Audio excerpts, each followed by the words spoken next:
안녕하십니까. 상생문화연구소 연구원 김선주입니다. 지난 1부에서는 중국 성씨의 기원과 사망 오제에 대해서 주로 성씨의 기원과 유래를 중심으로 말씀드렸습니다. 오늘은 두 번째 시간으로서 중국 성씨의 기원을 사망 오제와 관련해서 주로 말씀드리겠습니다.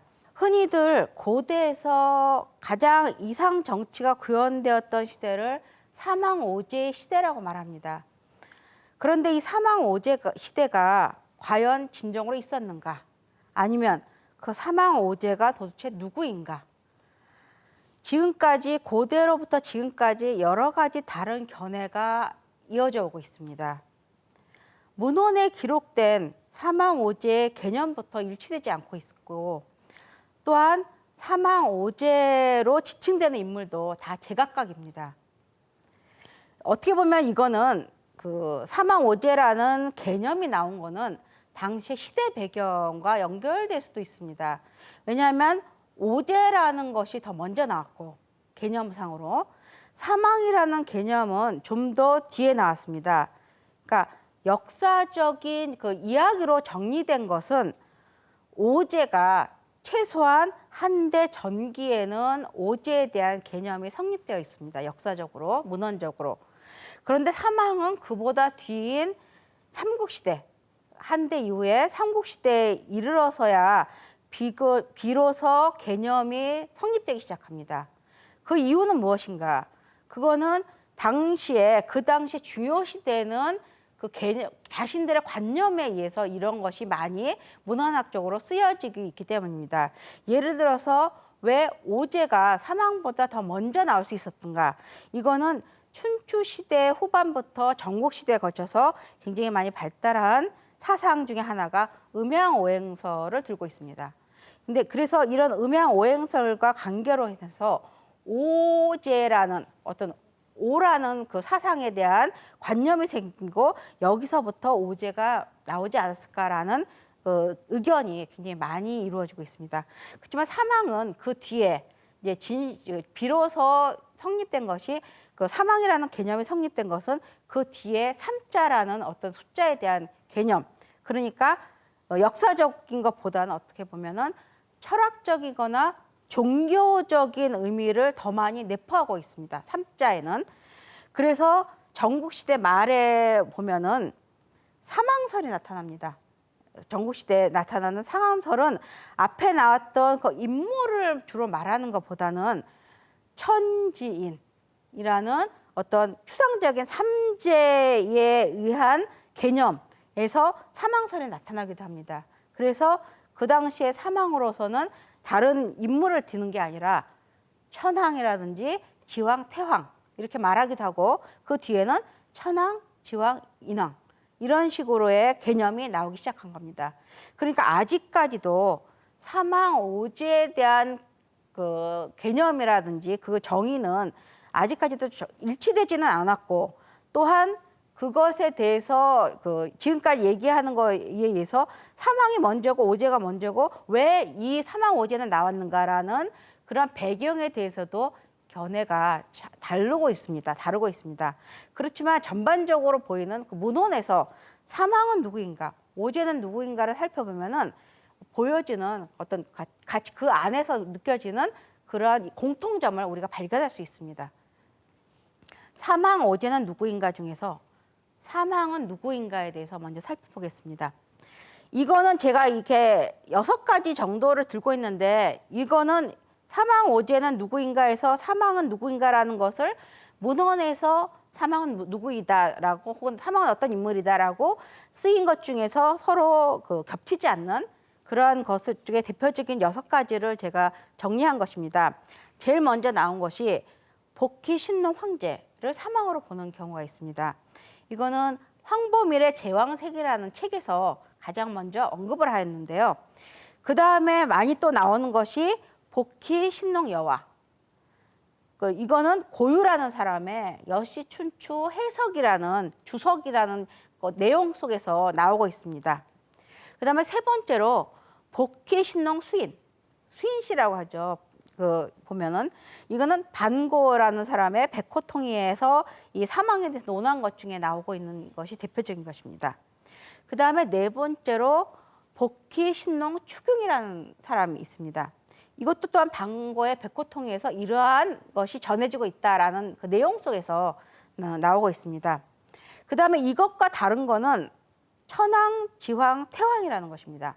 이건 아까도 말했듯이 전국시대 이후에 그 사망설이 중시되고 그 진슈왕이 자기를 황제라고 했을 때는 이 황제라고 이름 붙일 때는 그 사망이라는 것을 이름을 땄습니다. 그 사망의 개념은 뭐냐면 이때는 천황, 지황, 태왕이라는 어떤 그 당시의 어떤 그 종교적인 혹은 철학적인 것이 내포된 이 사망설을 배경으로 이름을 정했다고 할 수 있습니다. 그래서 이것에 대한 내용이 사기, 진시황, 봉기에 나오고 있습니다. 마지막으로 이 천황, 지황, 태왕과 거의 같은 의미의 그 개념에서 나왔지만 이거는 천지인이라는 것을 밝힌 어떤 삼재라는 의미를 밝힌 것으로서 이 가롱의 침중서라는 책에서 나왔고 그 뒤에 몇몇에서 보이고 있습니다. 이렇게 여러분이 보시기에 그 사망에 대한 정의와 거론된 인물은 일정하지 않지만 그 인물로 따지자면 고제, 그러니까 옛 그 제왕 중에서 사망으로 거론된 인물에 공통적으로 들어가는 인물이 있습니다. 바로 복희하고 신농입니다. 복희와 신농은 대부분의 인물로 거론된 사망 중에는 항상 들어가고 있습니다.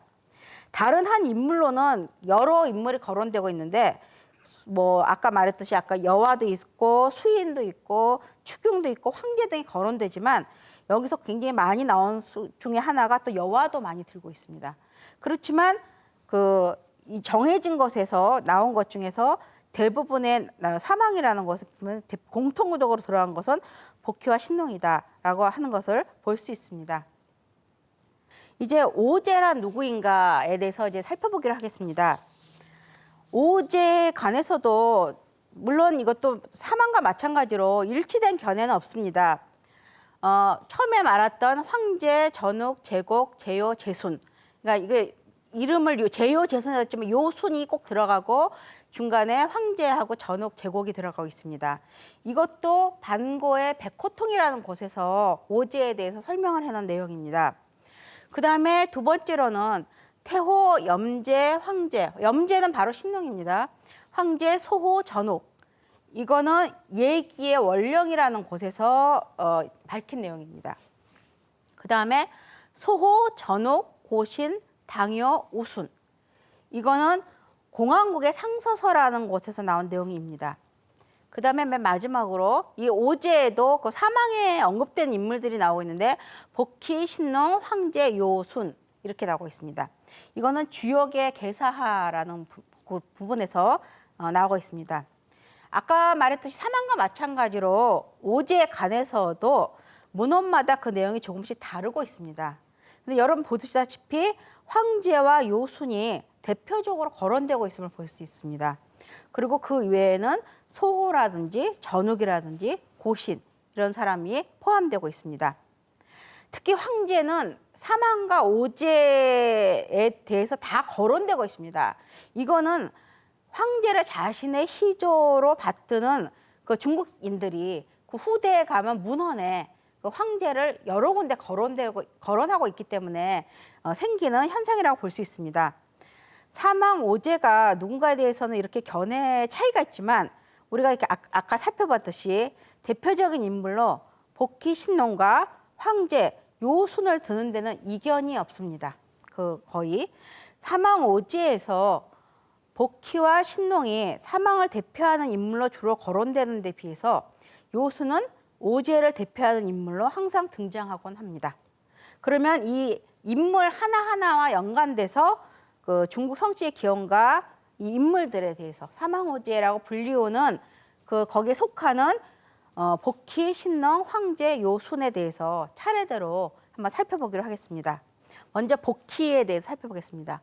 복희는 그 성이라든지 이름이 너무 많이 등장하고 있습니다. 다른 형태로. 그건 왜냐하면 굉장히 초기에 나온 문헌에서는 적히는 문헌상에서 말하는 내용들에 따라서 그 이름이 여러 가지 나오고 한 20여 가지 정도가 보이고 있습니다.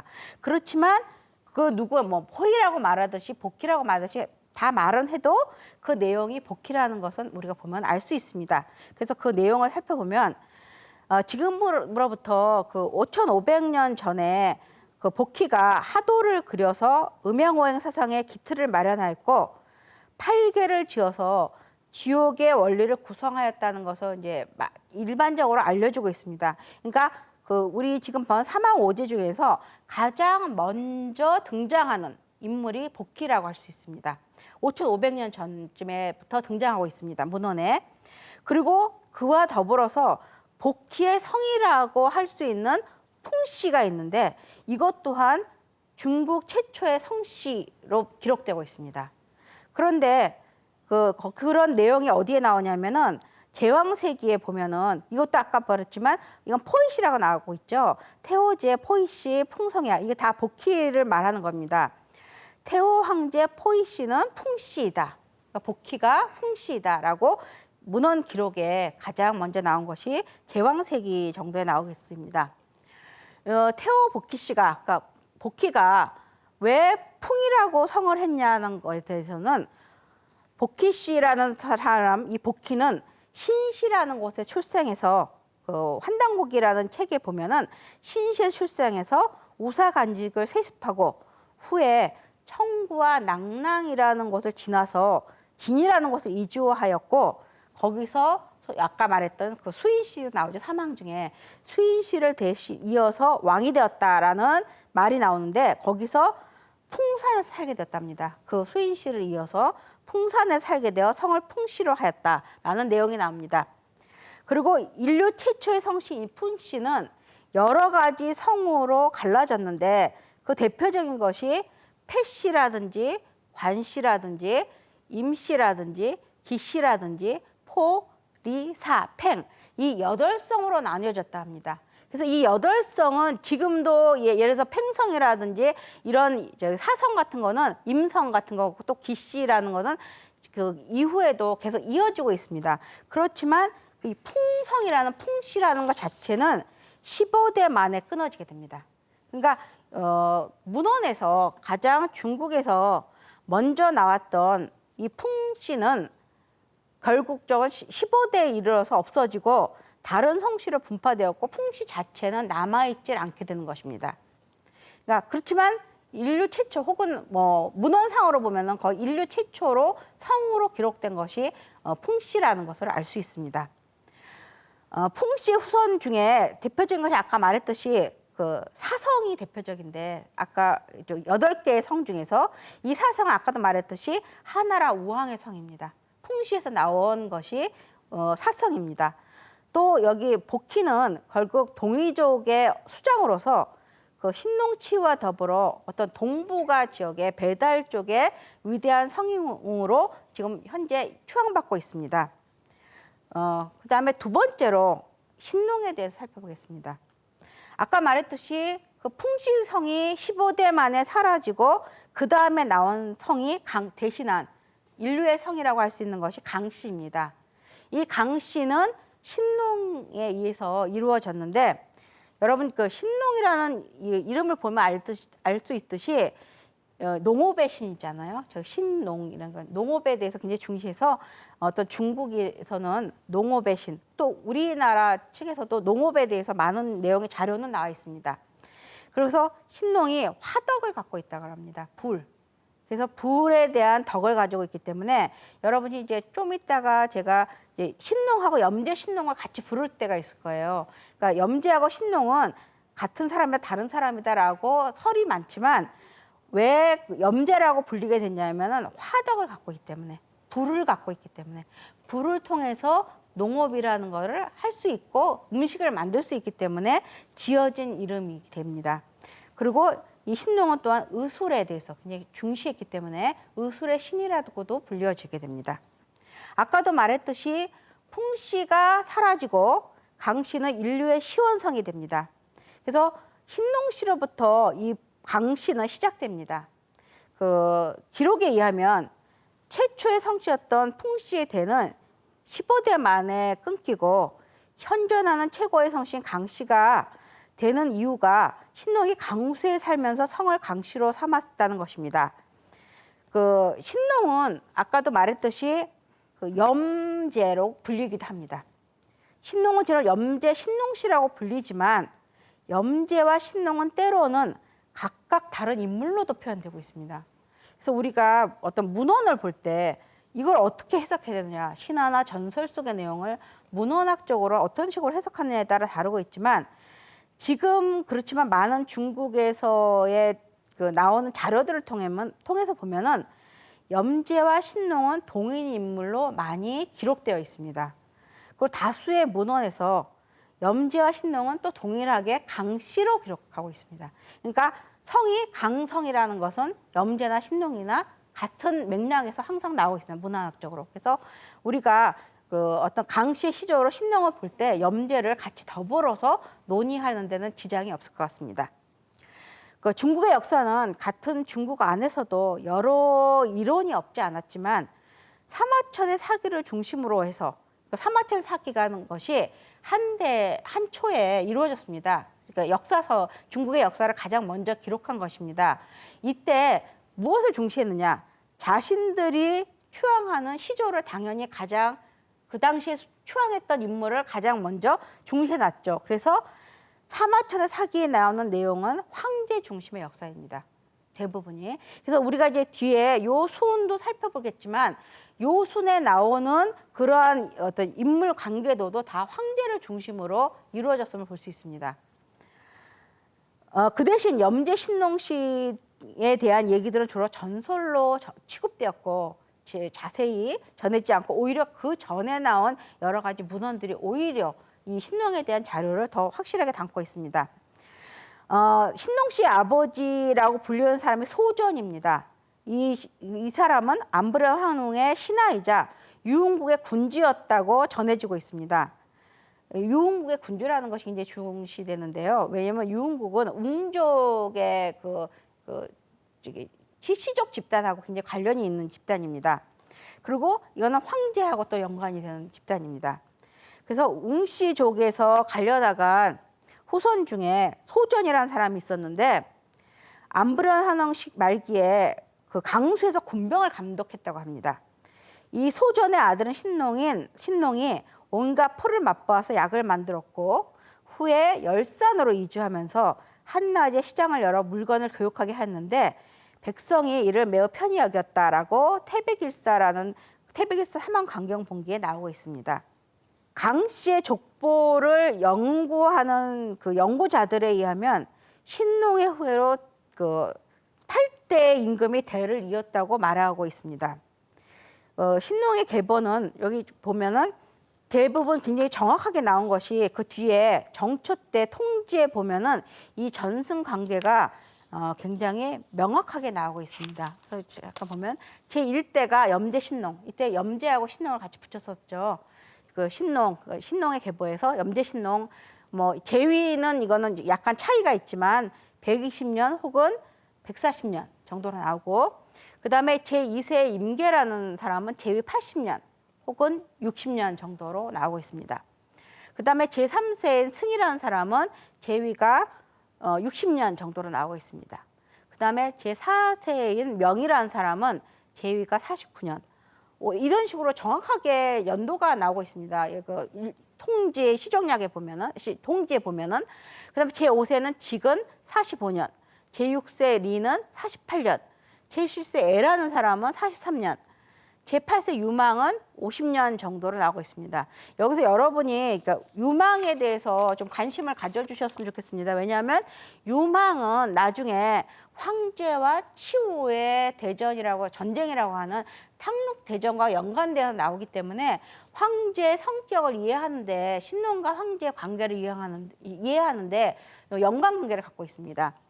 그래서 강씨에서 강에서 분화한 성씨가 나중에 보면은 여씨, 허씨, 사씨, 대표적인 것이 고씨, 국씨, 노씨, 최씨, 정씨, 문씨, 신씨 등으로 지금까지 그 강씨의 족보는 굉장히 발달되어 있습니다. 중국에서.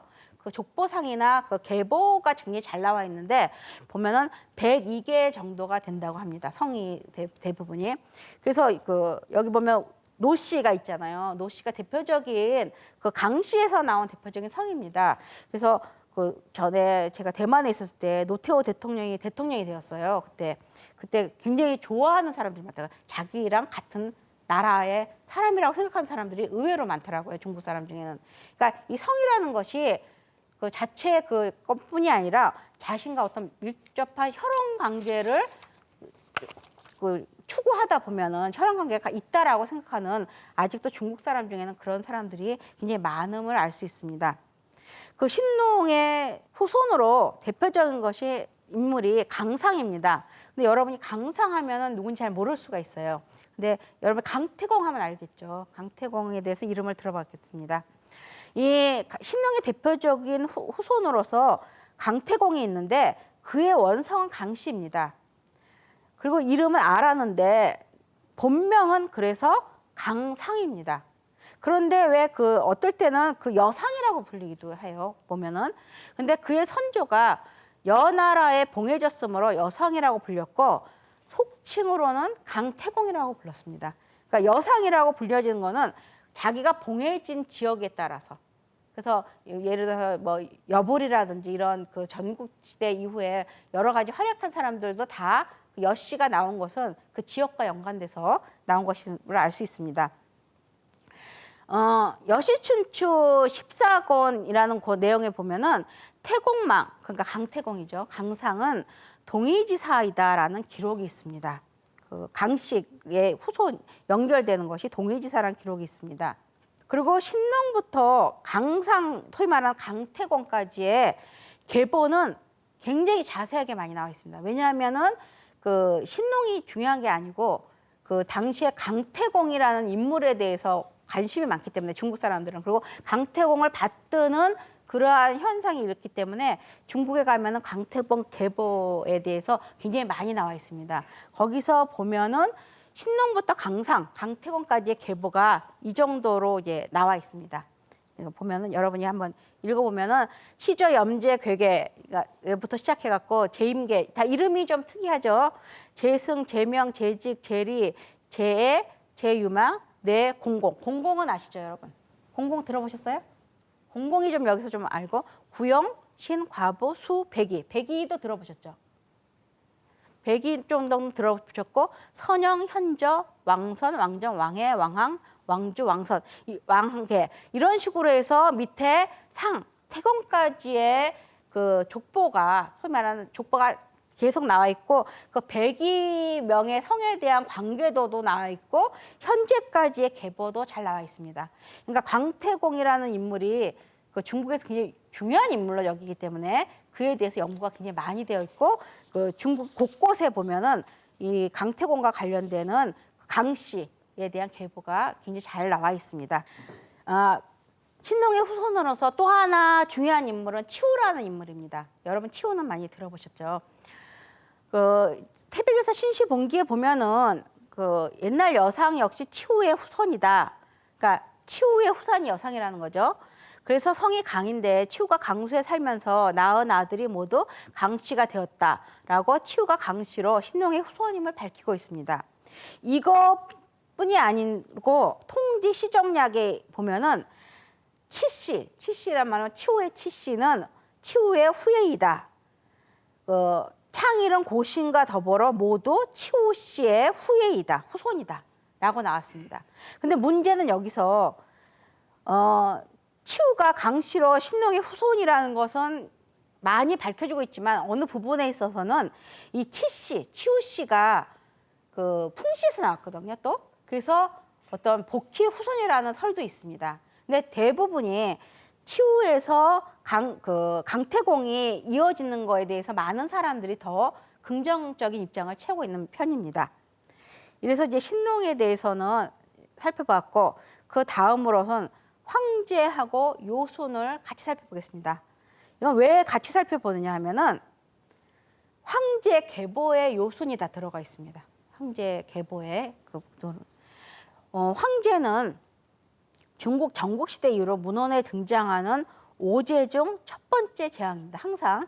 또한 사망 이에 속하기도 합니다. 그래서 황제 헌원 씨라고 불리어지는 사람입니다. 이 황제 헌원이라고 불리어지는 황제는 공선 씨의 후손으로서 사기에는 헌원의 호를 유흥씨라 했습니다. 아까 제가 유흥국을 중시하라 그랬죠. 유흥씨를. 그러니까 헌원의 호가 유흥씨고 유흥씨는 소존과도 연결되고 있습니다. 유흥씨는 환웅께서 배달을 건국할 때 통화 흡수된 웅족으로서 동방문화를 개척한 주역이라고 알려져 있습니다. 그래서 아까도 말했듯이 웅이라는 거, 곰이 우리나라의 그 어떤 토템하고 연결됐기 때문에 그 유흥씨라는 것은 굉장히 우리의 어떤 그 소위 말하는 제옥 정도의 성격으로 많이 불려지는데 헌원은 신론과 더불어 그래서 소존의 아들이라고도 문헌에 여러 군데 나타나고 있습니다. 근데 실제로 보면은 신론과 황제 사이의 문헌 기록은 대부분이 500여 년의 간격이 있습니다. 아까 제가 신론부터 유망까지의 그 계보가 있다 그랬죠. 8대의 계보가 있다 그랬죠. 근데 거의 대부분이 500년 차이 납니다. 근데 황제는 신론의 초기가 아닌 유망 때부터 나타나는 인물이기 때문에 그들의 간격은 실제적으로는 500년의 간격이 있습니다. 근데 문헌 기록에 의하면 신론과 황제는 항상 동종, 그러니까 시족이 같고 동종, 조상이 같은 그러한 혈연 관계로 표현되고 있습니다. 그래서 실제적으로는 뭐 둘이 소존의 아들이고 형제가 아니라 소존 시족에서 갈려나 나왔던 이런 혈연 관계에 하는 종족이지 않을까라는 견해가 대부분 많습니다.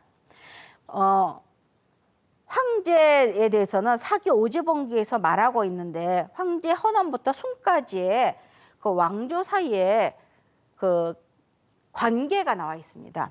그러니까 일대가 당연히 황제가 되는 거죠. 중국에서의 대표적인 그 제왕은 황제부터 시작되니까요. 그래서 사기의 오제본기라는 것은 그 소매는 역사적으로 굉장히 유명한 내용입니다. 왜냐하면 사기는 역사를 추구했기 때문에 실제적인 역사를 추구했기 때문에 사망에 대해서는 본기에 없습니다. 왜냐하면 사마천은 사망은 실제적인 인물이 아니라고 생각했습니다.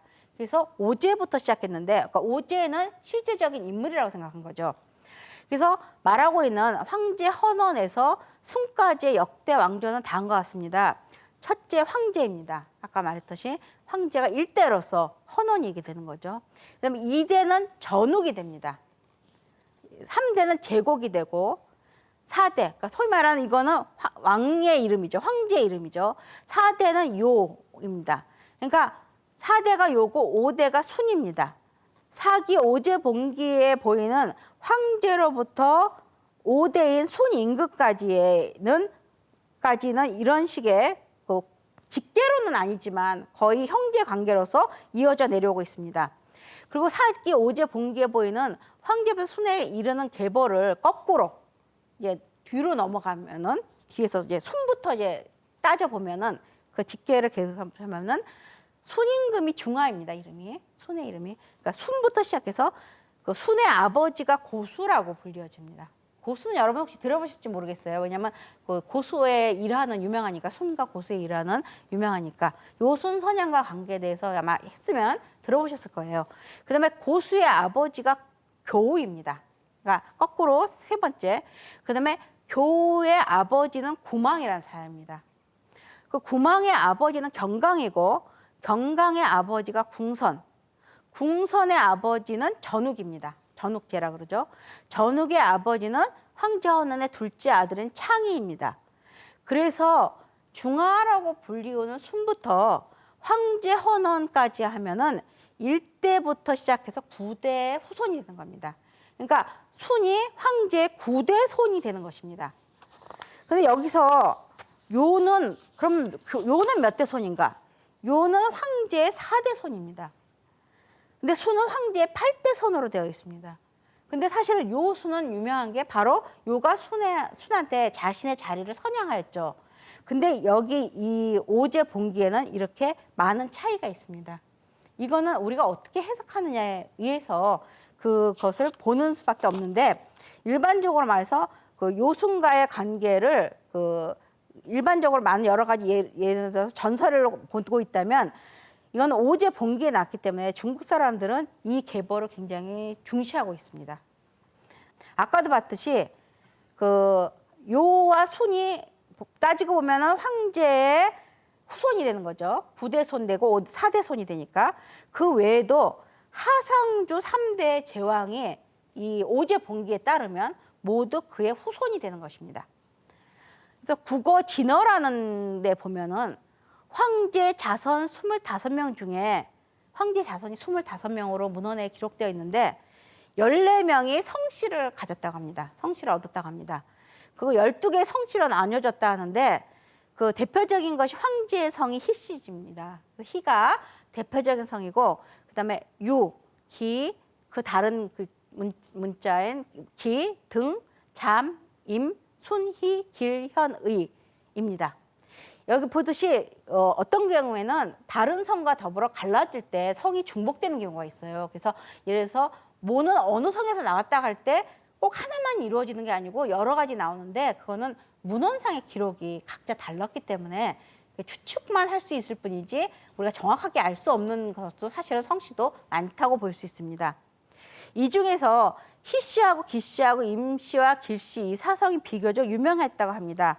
그래서 그 대표적인 것으로서 기씨의 후손으로 되는 것은 요임금이 나왔고 그다음에 희씨는 그 주대 대표적인 성이 희씨잖아요. 그러니까 황제에서 나온 희씨 중에서 가장 대표적인 그 하은주의 주나라의 희씨로 갔기 때문에 서주의 왕족들은 대부분 희씨입니다. 왕족들은 그러니까 동성이죠. 이성이 아닌 동성은 당연히 다 희성입니다. 이렇게 그 황제로부터 순후에 이르까지 모두 같은 성에서 나왔지만 나라 이름을 달리해서 각자의 덕을 밝히고 있는 것은 차이가 있습니다. 그래서 지금까지 밝혀진 황제 자손이 그 지금까지 나온 것 한 330개 성에 이른다고 합니다. 그러면 왜 황제성은 유달리 이렇게 많을까요? 그거는 예를 들어서 산동 지방에 가면 중국에서 공자의 후손이라고 하는 사람이 너무 많습니다. 다 자신을 공자의 후손이라고 합니다. 공씨가 아님에도 불구하고 말할 때는 공자의 후손이라고 하는 사람도 있습니다. 그만큼 황제라는 자신의 그 선조의 대표적인 인물 때문에 이 황제 밑에 들어가고자 그들의 후손이 되고자 해서 많은 여러 사람들이 이 성을 황제 계통에다가 끌어들여서 지금 가장 많은 성이 될 것입니다. 330개 성으로까지 분파되었음을 볼 수 있습니다. 이래서 사망오제 중에서 대표적인 인물이라고 할 수 있는 그 복희씨, 신농씨, 그다음에 황제 요순에 대해서 그들이 어떻게 성을 갖고 어떠한 영광관계를 가졌는가를 이제 우리가 살펴봤습니다. 그다음에 이제 거의 마지막으로 그러면 이 사망오제와 이러한 성을 가진 사망오제와 동의는 어떠한 의미를 갖고 우리 민족과 연결되는 그 동의와는 어떤 관계를 갖고 있는가라는 것을 중심으로 해서 살펴보겠습니다. 지금 봤듯이 사망오제로 거론되는 인물들은 거의 동의문화의 창조자입니다. 예를 들어서 아까 말했듯이 복희는 팔계를 지었고요. 그 다음에 신농도 농업에 대해서 중시했고 도끼는 그래서 동의의 가장 대표적인 인물이고 가장 먼저 나온 인물이라고 할 수 있습니다. 중국 역대 제왕록이라는 책에서 보면은 태호 복희 씨는 고대 동이족이다라는 내용이 나와 있습니다. 그래서 고대 동이족임을 명시하고 있습니다.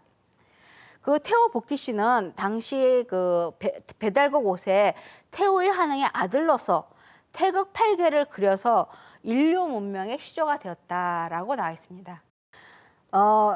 태백일사 태호 복희 씨에 보면은 태호의 한흥의 아들은 12이었는데 막내는 태호의 신입 태호 복희다라고 나오고 여기서 그가 인류의 문명의 시조가 되었다는 것은 그 동북아의 어떤 문화에 있어서 가장 먼저 문화를 개창한 인물이라는 것을 알 수 있습니다. 두 번째로 신농에 대해서 보면은 아까 좀 언급했지만 신농은 소전의 아들이고 소조는 소와 함께 모두 고시씨의 반계 자손이다라고 나와 있습니다. 고시씨라는 인물은 굉장히 우리 동이족의 쪽에서 굉장히 중요한 인물인데요. 신농의 아버지 소조는 배달국인 고시씨의 반계 지류로서 고시씨는 배달국에서 대대로 농사를 관장하였다고 합니다. 그래서 우리가 여기서 주목할 것은 신농의 아버지인 소전이 고시씨의 후손이라면 반계주류라면 결국 신농 또한 고시씨의 집안이 되고 고시씨의 후손이 되고 또 이것은 아마 농사를 관장하는 것과 관련돼서 나중에 문헌상에서 나온 배경이 되지 않았나. 그 당시에 고시씨의 후손인 신농이 농업을 관장하는 농업의 신이 되었다는 것과 연관되지 않았을까라는 추측이 가능합니다. 환단고기에 의하면 고시씨의 반계주류자 웅정의 갈래인 소전이라는 사람이 강소로 진출하였는데 나중에 이 사람은 열산 호북성으로 이주하였다고 합니다. 그래서 신농 씨의 혈통은 뿌리는 배달국에 두고 강수에 두고 어떤 동북아 지역의 직계 조상이 된다라고 동이족의 직계 조상이 된다라고 볼 수 있습니다. 지금까지 말했듯이 이렇게 사망오제의 대표적인 인물인 복희와 신농은 배달국의 문명을 발전시킨 인물로 아까 신농의 후손이라고 할 수 있는 치우와 더불어 배달국의 위대한 영웅으로 숭상받고 있습니다. 그 다음에 이제 황제 헌원과 동이와의 관계를 보면은 중국인들은 황제 헌원을 시조로 여기고 있죠. 그렇지만 황제 헌원은 공손 씨의 후손입니다. 사기에는 헌원의 호를 유웅씨라고 했습니다. 유웅씨라는 것은 환웅께서 배달을 건국할 때 통화 흡수된 웅족 계열로서 동방 문화를 개척한 주역이 되는 것입니다. 따라서 헌원의 혈통은 신농과 더불어 동이의 웅족 계열과 배달국과 또 연결된다고 볼 수 있습니다. 소전이 인명이든 시종명이든 아까 말했듯이 실제로 소전의 아들이 신농과 황제라는 것은 우리가 알 수 없고 문헌에는 나와 있지만 그것이 인명이든지 시종명이든지 간에 소전이라는 자체가 황제와 신농의 연결관계, 선조라는 것은 우리가 인정할 수 있습니다. 앞에서 살펴본 바와 같이 황제와 신농과는 8대 500여 년의 간격이 있으나 다 소전의 후손으로서 모두 동방족과 밀접한 관계를 가진다고 볼 수 있습니다. 이제 요와 순에 대해서 한번 살펴보겠습니다. 사망오제에서 복희와 신농이 사망을 대표하는 인물로 주로 거론되는 데 비해서 요수는 사망오제 중 오제를 대표하는 인물로 등장하곤 합니다. 앞에서 살펴본 같이 사마천의 사기 오제본기에 기록된 내용을 통해서 보면은 황제 헌원에서 요와 순까지 일정한 혈연관계를 이루고 있음을 볼 수 있습니다. 또 요임금은 황제 헌원의 첫째 아들인 현호의 손자인 제곡의 후손이 되고 순임금은 황제 헌원의 이번에 둘째 아들인 창이라는 사람의 아들의 전욱제의 후손이 된 것입니다. 그리고 송대 태평환욱이라는 문헌에 보면은 요를 북적지인이라고 표현했고 맹자에서는 수는 동이지인이라고 표현하였습니다. 맹자 이루하장에서 보면은 순의 활동에 대해서 기록을 하였는데요. 수는 제풍에서 태어나서 부하로 옮겼다가 명조에서 죽었다. 그리고 마지막에 동이지인이다라고 하면서 순이 동이 사람임을 밝히고 있습니다. 이렇게 우리가 동이족의 시조라고 보는 복희 신농뿐만 아니라 중국 한족의 시조라고 여기는 황제와 그의 후손들도 동이족과 뗄래야 뗄 수 없는 관계를 갖고 있다라고 볼 수 있습니다. 사망오제로 거론되는 대표적인 인물들인 복희, 신농, 황제, 요순 등은 중국의 시조로 추존되며 그 신화 속에서 등장하곤 하지만 사실은 동이 문화의 주인공으로 동방 배달족의 위대한 성인이었습니다. 중국 성씨의 기원은 동이족에서 나왔고, 왜냐하면 사망오제가 동이족과 연결되니까 동방의 사상과 문화를 일군 핵심 인물들인 이 사망오제가 거의 동이족과 연관계를 갖고 있습니다. 이렇게 동방의 문화는 동이족의 주류에서 전파되었다고 볼 수 있습니다. 이상에서 두 차례에 걸쳐서 중국의 성씨의 기원과 사망오제에 관한 내용을 말씀드렸습니다. 잘 들어주신 여러분께 감사드립니다.